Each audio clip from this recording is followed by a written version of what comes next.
Imagine a building that once held almost everything the ancient world knew. Every play ever performed in Athens, every treatise Aristotle's students could copy, star charts, medical notes, engineering diagrams, poetry, and languages that don't even exist anymore. Somewhere between 400,000 and 700,000 scrolls, all under one roof, in one city, guarded like treasure, because it was treasure. For nearly 600 years, the Library of Alexandria was the closest thing the ancient world had to the internet. A place where a mathematician in Egypt could read the work of a stargazer in Babylon, where a doctor could compare notes with a philosopher who'd been dead for 100 years, where humanity for a little while tried to know everything at once and then slowly in pieces over centuries. It was gone. Not in one dramatic fire like the legend says. That's actually one of the first things we need to unlearn. The real story is stranger, sadder, and much more human than the myth. It's a story about ambition and generosity, about war and neglect, about mobs and emperors and the plain, quiet decay that happens when nobody's watching anymore. This is the story of the Library of Alexandria. How it was built, what it actually held, who destroyed it, and why we still don't have a simple answer to that last question. Let's go back to the beginning, to a stretch of Egyptian coastline that, before 331 BCE, was mostly just fishing villages and sand. In 331 BCE, Alexander the Great stood on the Mediterranean coast of Egypt and did what he did almost everywhere he went. He decided to build a city and name it after himself. He would eventually found something like 20 cities called Alexandria across his empire, but this one, on the Nile Delta, was different. Alexander reportedly walked the site himself, sketching out the street grid, choosing the harbor, picking the spot for the marketplace. Then he left to keep conquering the rest of the known world, and he never saw the city finished. He died 8 years later in Babylon, only 32 years old. His empire didn't survive him in one piece. His generals, the men called the Diadochi, the successors, tore it apart and divided it among themselves. One of them, a general named Ptolemy, son of Lagus, took Egypt, and in a move that tells you a lot about the man, one of Ptolemy's first acts was to hijack Alexander's funeral procession and bring the body to Egypt instead of Macedonia, entombing it in Alexandria. It was a statement. This city, this new capital, was going to be the center of the world Alexander had built. Ptolemy the first Soter meaning savior, was not just a soldier. He'd been one of Alexander's closest companions, possibly even a childhood friend, and he'd absorbed something of Alexander's own fascination with Greek learning. Alexander, after all, had been tutored by Aristotle himself. Ptolemy inherited a taste for philosophy along with his taste for empire. And Alexandria, the city, was built for exactly this kind of ambition. It had a magnificent harbor split by a man-made causeway called the Heptastadion. It would soon have one of the 7 wonders of the ancient world, the lighthouse of Pharos, guiding ships in from the sea. It was a melting pot from day one.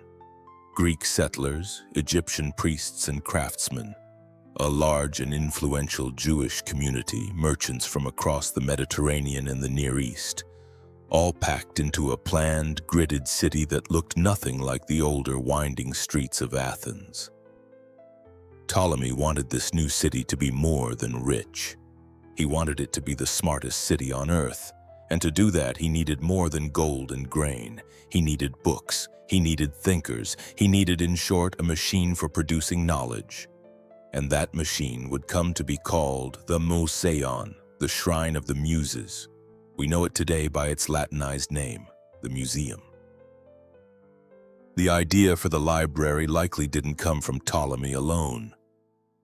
Ancient sources point to a man named Demetrius of Phalerum, an Athenian statesman and philosopher who had once ruled Athens itself before being forced into exile. Demetrius had studied under Aristotle's own successor at the Lyceum, and he brought with him to Alexandria a very Aristotelian idea: that knowledge should be systematically collected, organized, and studied, not just admired but actively used. Under Ptolemy I, and then more fully under his son Ptolemy II Philadelphus, this idea became a physical institution. The museum wasn't a library in the way we picture libraries, quiet buildings full of shelves. It was closer to a fully funded research university, centuries before universities existed. It had covered walkways for philosophers to stroll and debate. It had a shared dining hall where scholars ate together at the state's expense. It had lecture halls, gardens, possibly even a small zoo for studying animals, and an observatory for tracking the stars.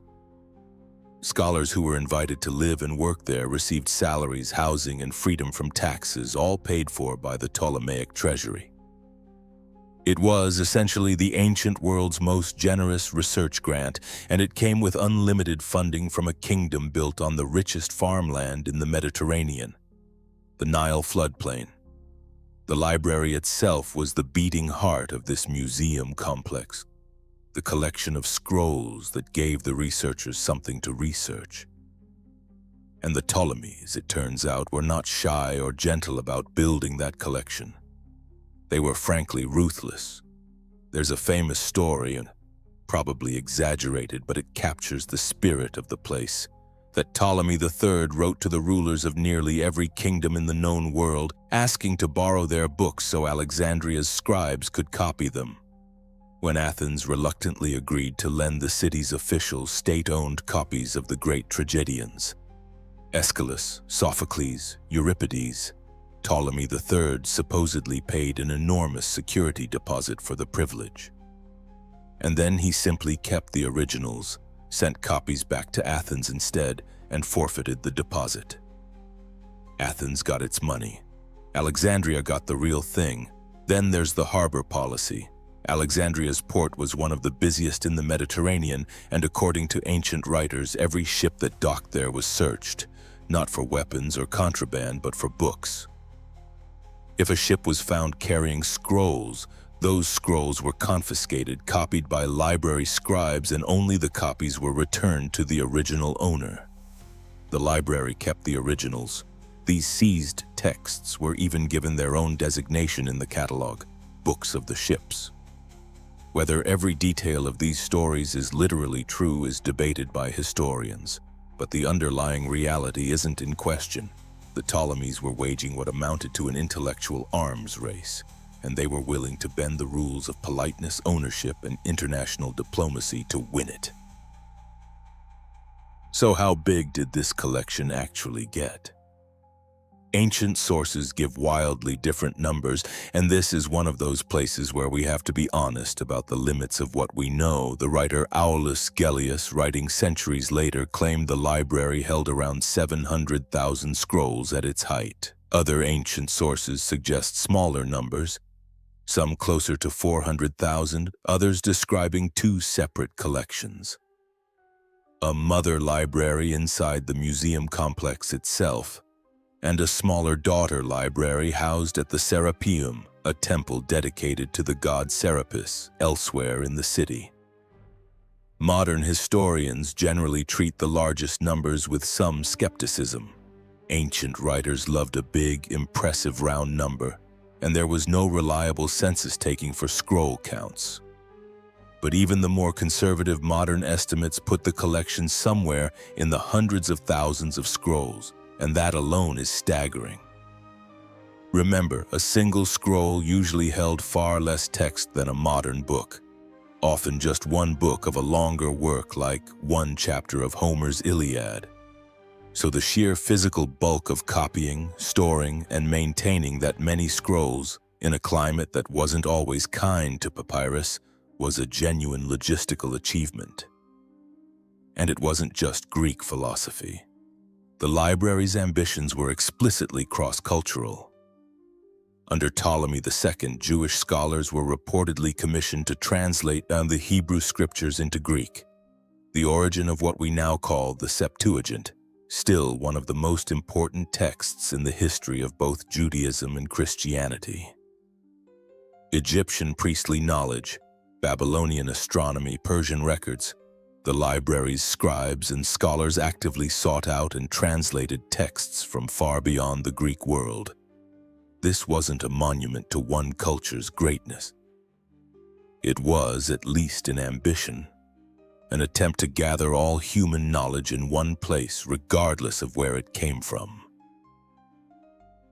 Numbers of scrolls are impressive, but a library is only as good as the minds using it. And for a few centuries, Alexandria had the finest minds on earth walking its halls. Take Eratosthenes of Cyrene, who became the library's chief librarian around 240 BCE. Eratosthenes heard that in the city of Syene, far to the south, the sun cast no shadow at noon on the summer solstice, meaning it sat directly overhead. In Alexandria, on that same day, the sun did cast a shadow. Using the difference in that shadow's angle and a reasonably good estimate of the distance between the two cities, Eratosthenes calculated the circumference of the earth. His answer was somewhere between about 39,000 and 46,000 kilometers, depending on which ancient unit of measurement historians think he was using. The real circumference is about 40,075 kilometers. He did this over 2,000 years ago, with a stick, a shadow, and the resources of the library behind him. Then there's Euclid, who taught in Alexandria and compiled the Elements, a systematic treatment of geometry so influential that it remained a standard mathematics textbook for over 2,000 years, well into the 19th and 20th centuries in some places. Nearly every geometric proof you learned in school traces back, in some form, to Euclid's work in this city. Archimedes of Syracuse is believed to have studied in Alexandria and stayed in close contact with its scholars throughout his life, exchanging letters and problems with them even after he returned home to Sicily. Aristarchus of Samos, working in this same intellectual environment, proposed something radical: that the earth orbits the sun, not the other way around. He was essentially right, about 1,800 years before Copernicus made the same case in Europe. Aristarchus's heliocentric model didn't win out in his own time, partly because the mathematics of the day couldn't yet detect the stellar effects his model predicted, and partly because Aristotle's Earth-centered universe simply had more cultural authority. But the idea existed on a scroll in Alexandria over 2,000 years ago. In medicine, Herophilus and Aristarchus are often called the fathers of anatomy. Working in Alexandria, they are believed to have conducted systematic human dissections, and according to some deeply controversial ancient accounts, possibly even vivisections on condemned criminals provided by the state for research. Whatever the exact truth of those darker claims, we know Herophilus distinguished arteries from veins, studied the nervous system in detail, and identified the brain, rather than the heart, as many believed at the time, as the seat of intelligence. And behind all of these towering names was a quieter kind of genius. Callimachus of Cyrene, a poet and scholar who took on the almost impossible task of cataloging the entire library. His work, called the Pinakes, tables, is considered by many historians to be the ancestor of the library catalog itself, and even, in a loose sense, an ancestor of bibliography as a discipline. He didn't just list titles, he organized authors by genre, gave short biographies, noted how many lines each work contained. Somebody, in other words, had to actually know what was on all those shelves. And for a long time, that person was Callimachus. This was Alexandria at its peak, a city where geometry, astronomy, medicine, poetry, and geography were all being pushed forward at once. by people who could walk down the hall and argue with each other. Golden ages rarely end with a bang. They usually end the way this one did, with politics.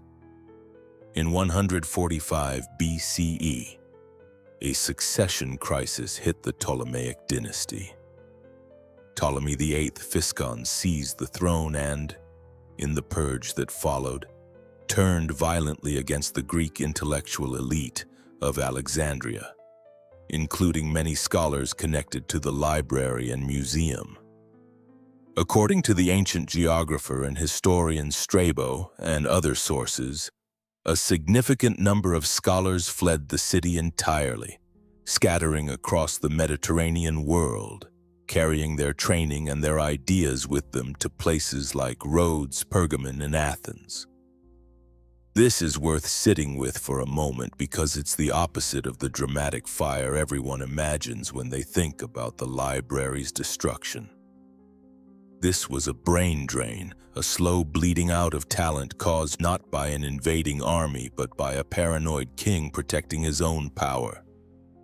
Alexandria's rival, the Library of Pergamon in Asia Minor, is said to have benefited directly from scholars fleeing Ptolemy's purge, becoming, for a time, a genuine competitor to Alexandria's intellectual dominance. The library and museum didn't collapse after this. They continued for centuries more, but the purge marks something important. The moment when Alexandria's supremacy stopped being automatic and the long, uneven decline began, a decline shaped far less by any single catastrophe and far more by the ordinary grinding pressures of politics, funding, and war. Now we arrive at the event most people think of when they picture the library burning: Julius Caesar's visit to Alexandria in 48 BCE. Caesar arrived in Egypt, chasing his rival Pompey in the midst of Rome's civil war, and found himself pulled into a local succession dispute between the Egyptian co-rulers Cleopatra VII and her younger brother Ptolemy XIII. Caesar backed Cleopatra. Ptolemy XIII's forces, along with a hostile faction in the city, moved against Caesar's much smaller army, and Caesar found himself besieged in the palace district of Alexandria, right on the harbor. To keep the Egyptian fleet from being used against him, Caesar reportedly ordered ships in the harbor set on fire. The fire spread, as fires in dense ancient port cities tended to do, from the ships to structures along the waterfront. Here's where the sources genuinely disagree, and where we have to be careful not to overstate our certainty. Several ancient writers, including Plutarch, writing more than a century later, and the historian Cassius Dio, writing even later than that, connected this fire to damage at the library. Plutarch specifically says the fire destroyed the great library. But other ancient accounts are far more restrained or don't mention the library's destruction at all in connection with this event. Modern historians generally believe that what burned in 48 BCE was most likely a warehouse near the docks, possibly used for storing scrolls intended for export or for copying, not necessarily the main library and museum complex itself, which stood somewhat further inland. The most honest answer historians can give you is this: some real damage almost certainly happened to Alexandria's book collections in 48 BCE, but it probably wasn't the single final catastrophic destruction of the library that popular memory has turned it into. The museum and at least part of its library seem to have continued functioning for centuries afterward. We know this partly because later Roman-era scholars and visitors continued to describe Alexandria as a center of learning, and because the daughter library at the Serapeum is documented well after this date. So if Caesar's fire wasn't the end, what was? The centuries after Caesar's fire tell a story of resilience, not collapse. Alexandria remained one of the great intellectual centers of the Roman world for a long time after 48 BCE. Strabo, the geographer, visited and studied in Alexandria around 20 BCE and wrote about the museum as a living, functioning institution, describing its covered walkway, its communal dining hall for scholars, and its priest-appointed head, by then a position controlled by Rome rather than by an independent Egyptian dynasty. The astronomer and mathematician Claudius Ptolemy, no relation to the ruling dynasty, just a shared name, worked in Alexandria in the 2nd century CE, producing the Almagest, the astronomical text that would dominate Western and Islamic astronomy for the next 1400 years.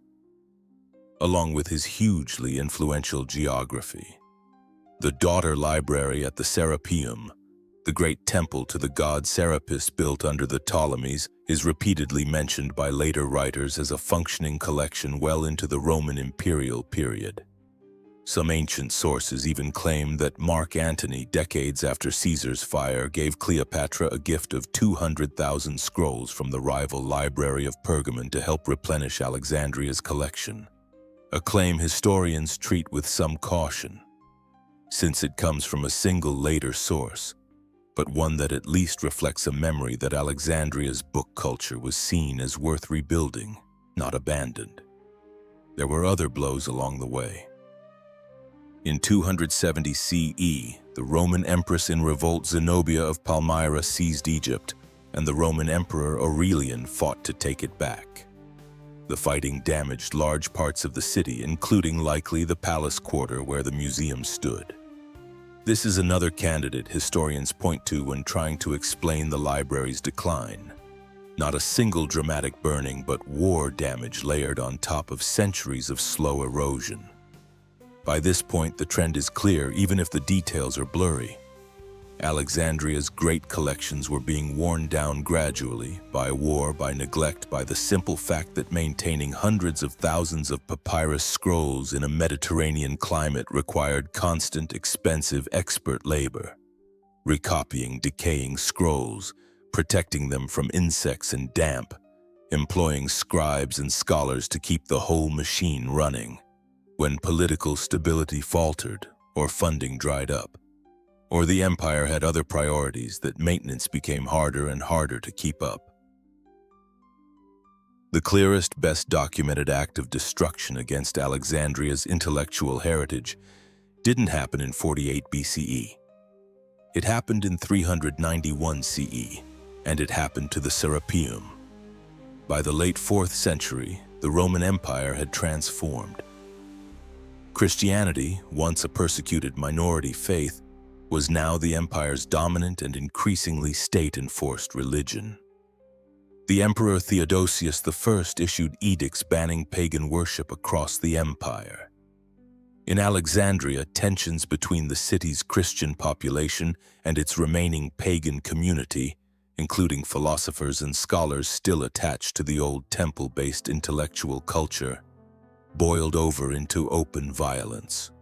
The Serapeum, still home to Alexandria's daughter library and one of the last great temple complexes of the old religion, became the flashpoint. Theophilus, the Christian patriarch of Alexandria, led or authorized a campaign against the city's pagan temples.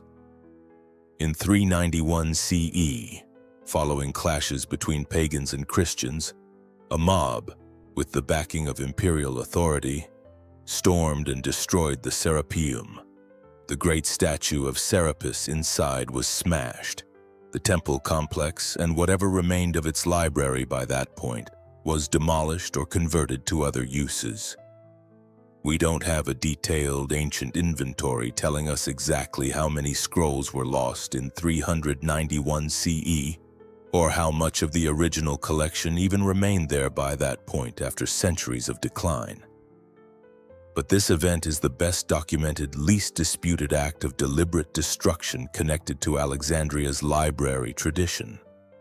And it's worth noting that it was carried out by Alexandria's own imperial government and religious authorities, not by a foreign invader. This same volatile atmosphere in Alexandria, a city where religious and intellectual factions were now willing to kill each other in the streets, also produced one of the most haunting individual stories connected to the end of Alexandria's ancient learning. Hypatia. Hypatia was a mathematician, astronomer, and philosopher, head of the Neoplatonist school in Alexandria in the early 5th century. A respected teacher, consulted even by the city's Roman governor. She wasn't directly the library's librarian, and this happened decades after the Serapeum's destruction. But she represented the same tradition of open, public, cross-disciplinary learning that the museum and library had stood for.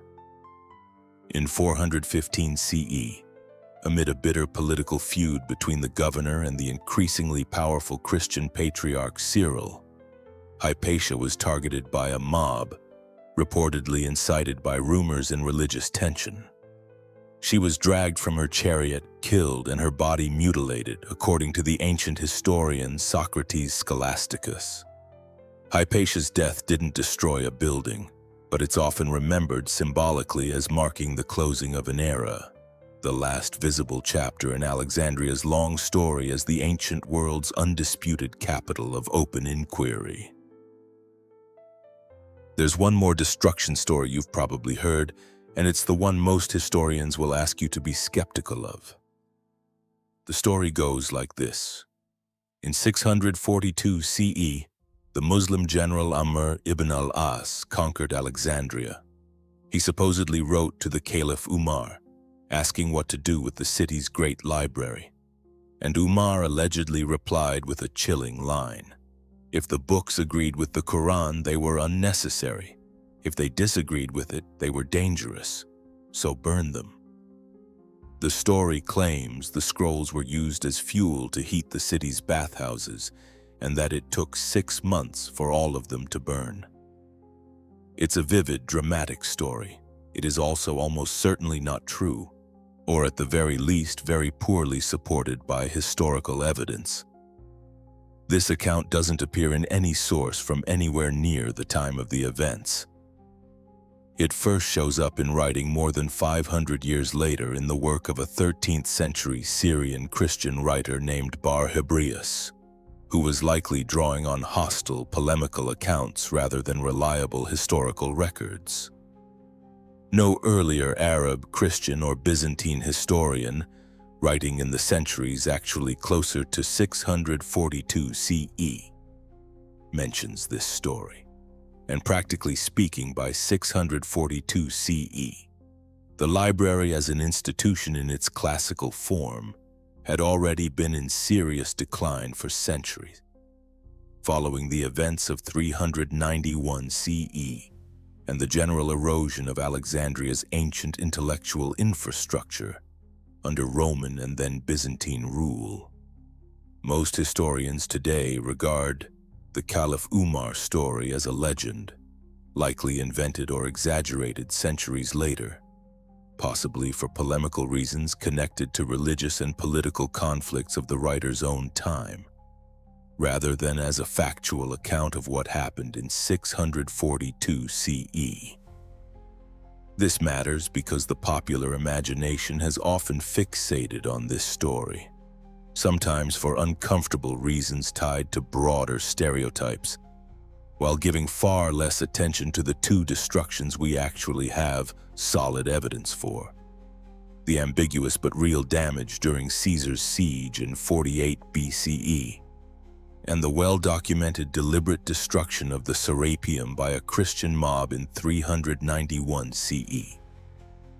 The honest version of this story doesn't have a single villain. It has centuries of contributing factors, several different destructive episodes across 700 years, and one persistent, much later legend that oversimplified a complicated truth into a single dramatic scene. So what did the world actually lose? We genuinely don't know, and that's part of what makes this story so haunting.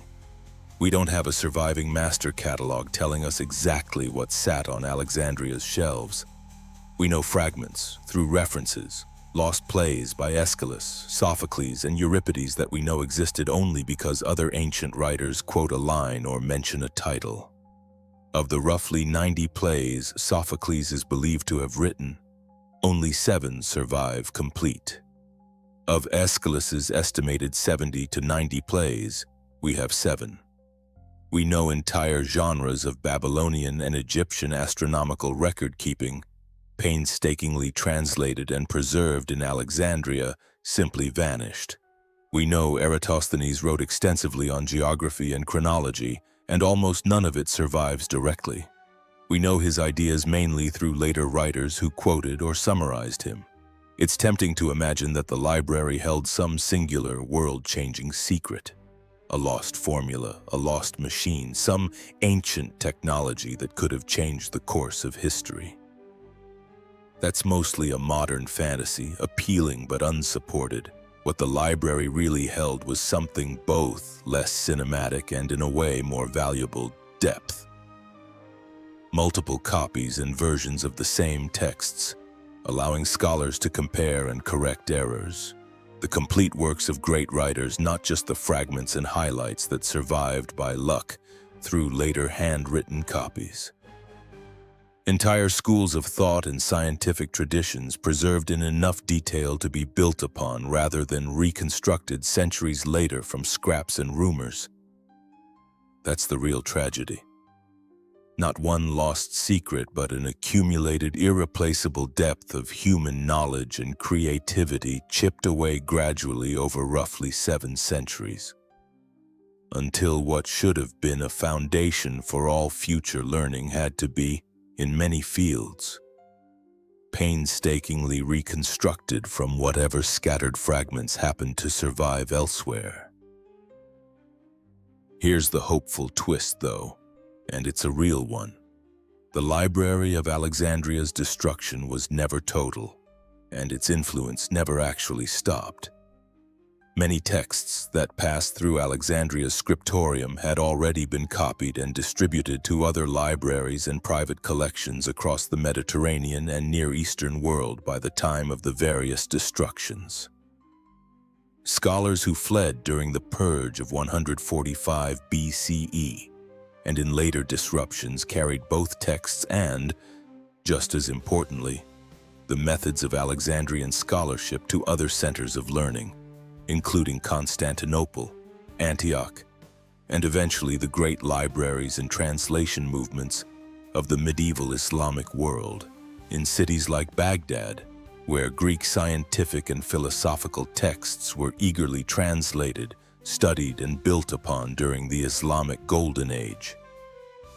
From there, many of those same texts eventually made their way into medieval and Renaissance Europe, partly through Islamic Spain, helping to spark the scientific revolution over 1,000 years after Alexandria's library had ceased to exist in its original form. In a real sense, the library never fully burned. It leaked out piece by piece into the wider world, carried by scholars, copied by scribes, translated across languages and centuries, before the original building and its full collection finally faded away for good.